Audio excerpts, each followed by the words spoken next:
looked pretty frustrated there at the end as the umpires took you off again. Did you think you could have got 5 more balls in? Was it a bit of a pent-up of what's just been going on the last couple of weeks for your tough tour? Yeah, I think probably just frustration. I think obviously it was coming down pretty heavy and it's continued there. So just frustration that the game obviously wasn't able to come to a climax. So that was a brilliant game of cricket. Felt like I could get us over the line, felt really set and like I had some really good boundary options on a very good wicket. It was a really good cricket wicket. Just disappointed that obviously wasn't able to try and give us a chance of getting over the line.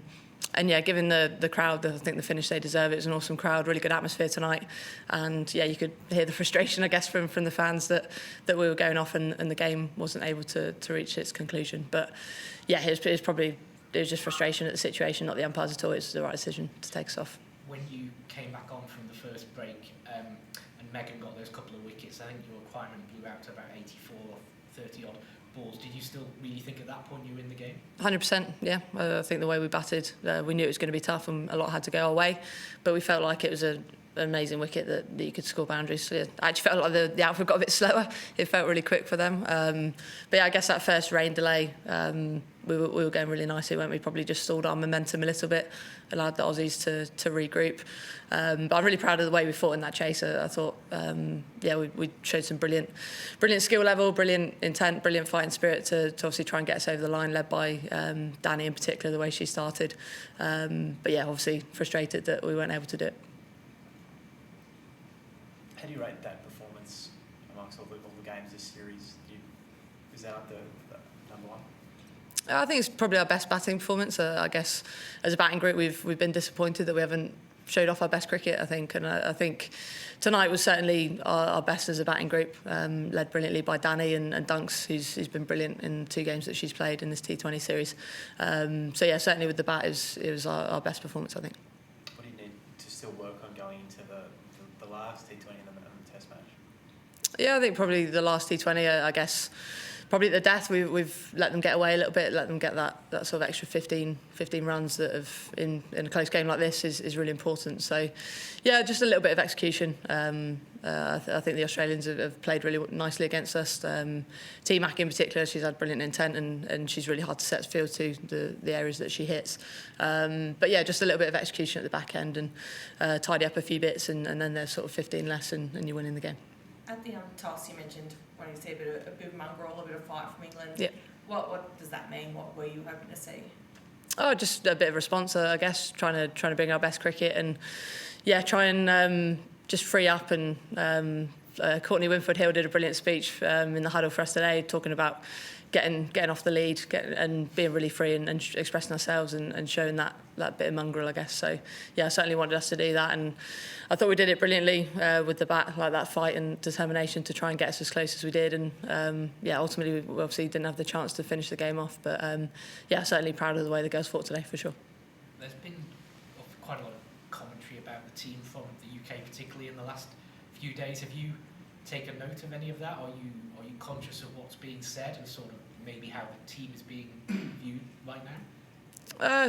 To be honest, I've tried not to look at it too much. I've just tried to focus on doing everything we can to try and turn things around and try and get us back to where we need to be. So I've engaged with it a huge amount. It's obviously quite hard to avoid. You'll see there's a lot of noise going on, but as a group we've tried to stay really tight and be very positive and try and bring our best cricket. We know that we haven't played our best cricket on this trip and we're desperate to do so and everyone's working really hard to try and do that. So I guess it's opinions are based on how we performed, I guess, which we haven't been at our best. So it's more than fine for journalists to have those opinions. We're just trying to stay really tight as a group and focus on what we need to do cricket wise. And we saw Lauren Bell go off for a bit in the first innings. What was going on with her? Is she all right now? I'm not entirely sure. I think it might have been a bit of vertigo, but maybe don't quote me on that. I'm not entirely sure. We obviously lost her for a little bit, and then came back on. It changed plans a little bit. Obviously, she came back on and was able to bowl. I guess it was one of those weird things. I think she had a bit of an issue around it yesterday and just chased the ball and felt a bit funny, but really cool that she was able to come back on. Did you know that Sophie had refused to do that interview with Alex Hartley? No. No, we don't have a problem with Alex. I haven't actually seen her to ignore her, so yeah, there's no issue with Alex at all. Just given the quick turnaround now to Adelaide, might you look, and given the sort of series landscape, look to make changes? Yeah, we'll have to look. Like obviously, we've just lost, and it's all pretty raw and stuff like that. So yeah, we'll jump on a plane tomorrow, and me and John will have a chat around what we want to do. Obviously in that last game, but yeah, I think there has been some really good performances. There's obviously some good cricketers waiting on the sideline as well, but yeah, we'll have a chat obviously with the one travel day we have before we get going in Adelaide. How have you found the lack of time between matches throughout the series? Do you think it's maybe affected the team at all? Or? I don't think so. I think, like, it is what it is. It's the same for both teams. It's a pretty hectic schedule. It's tough, like mentally and physically for both teams. And I guess when one team's get on a roll, obviously you don't have a huge amount of time to change that around. So that we've been, I guess, battling against that a little bit. But yeah, like I say, it is what it is. The schedule's pretty relentless. But I think as a group we've dealt with it reasonably well physically. And just well on Charlie Dean as well. How impressed were you with her today? Yeah, she was class. Brilliant for us. I think she's actually bowled really well this tour. She just kind of hasn't got the rewards. She's been hit a lot off the ball she wants to bowl. So I think she's done really well to be really logical about it, because she has gone for a few runs, but actually she's delivering what she wants to. So I think she got the just rewards that her bowling has deserved today. She bowls the tough overs in the power play, and then yeah, she was just really clear and really on it today. Really pleased with her, because she's been such a key part for us in that spin attack, that spin trio. So yeah, she was outstanding to pick up that 2 wickets for not many runs. Heather, you've also led the team really well for coming up to 9 years. It's been a really tricky tour. Does that make you sit there and kind of consider whether you're the right person to continue to lead the team at all? Yeah, I guess in any leadership position you always feel the responsibility when the team's not performing well, and we haven't performed as well as we want to across the board. So yeah, it's certainly frustrating, but that's not really a question for now. I'm just focused on obviously what we need to do to try and win the next game, try and turn things around, and yeah, focus on Adelaide, and yeah, whatever happens at the end of the tour, that'll be a conversation for later. Any more from the room? Okay, guys on the call, does anyone have any questions for Heather? I'm just going to move that slightly closer to you. Sonia. Hi Heather, we all saw Hi, Sonia. your frustration when you were taken off in the final over. Do you think that the final ball should have been played? No, just frustration at the situation, to be honest. I think it was the right decision by the umpires. I was obviously just really in the zone to try and win us that game, and obviously frustrated that we were going off, but that was more frustration at the rain and the situation, and the irony, I guess, that we're with the chance of winning the game and then suddenly it rains.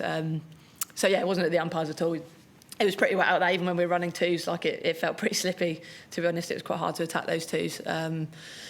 So yeah, it was the right decision, 100% to take us off. Just frustration that I wasn't able to obviously get the chance to try and do something special.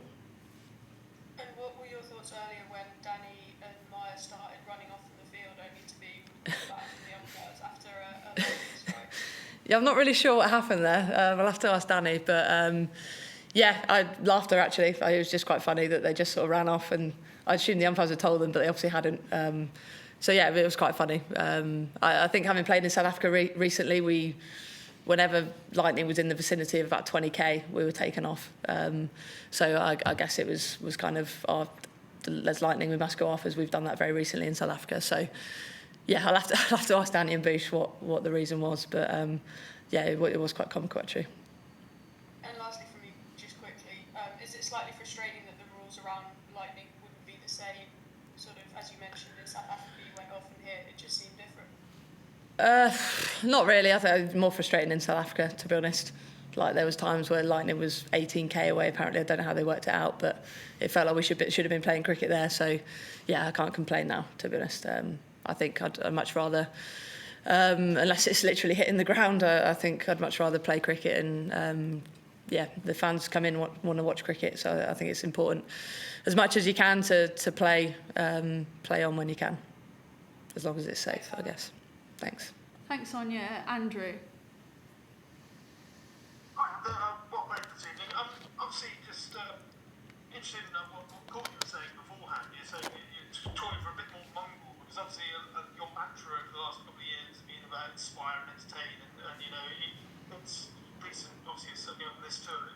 It feels like it's been trotted out without really any meaning. It sounds like going for a bit of more mongrels, and it sounded like it's getting a bit more down and dirty with it. Was it a real mindset shift that's going on there? No, not really. Like her speech was around, she did a big speech on dogs, basically. I won't go into the details, but talked about her dog Wilson and how when he's let off the lead, whatever day it is, he loves it. And Courtney talked about us being let off the lead and enjoying what we do and trying to bring that freedom and play with a bit of a smile. And to be honest, the mongrel comment was a bit of a joke at that and a bit of a reference to the dogs. But yeah, I definitely think we did show fight today. We showed a bit of mongrel and we showed a lot of freedom as well. So yeah, we particularly with the bat, we played how we wanted to. It's just in terms of that mantra, you know, strikes me as it's almost counterproductive in ways. It's like you're almost taking your eyes off it to be the bigger picture, inspiring teams, and actually getting down and winning is probably the key thing. I mean, is there any thought that maybe that mantra is sort of losing meaning for the players who obviously repeating it a lot? I don't think so. I think obviously we're desperate to win, and I think probably at times particularly during the ODI series, we're so desperate to win it kind of stopped us playing how we wanted to.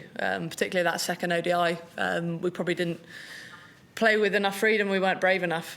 We just sort of were so determined to win and so focused on winning. We kind of let them bowl at us in that way, I guess. So. Yeah, I guess after that second ODI, we wanted to go back to being really brave. What bravery looks like for each individual, that's completely different. And we always want to entertain the people that come to watch us. That's a given. Obviously, winning is important to us. It's what we do. We're in the results business at the end of the day. But we want to push the game forward. We keep wanting to do that. And yeah, I guess at times it felt like at the start of that trip, particularly in that second ODI, I went a little bit away from that because we were so desperate to win.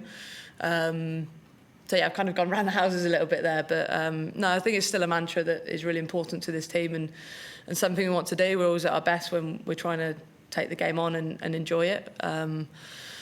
Obviously, there's more to cricket than that as well, and we know that. It's not as simple as just saying we want to entertain. We also want to win at the end of the day, and we haven't done that this trip, and there's a lot of players, I guess, frustrated and hurting that we haven't done that. So, yeah, we all really care about playing for England and, yeah, representing this team because it's a team that's really special. So, yeah, I guess hopefully that answers your question.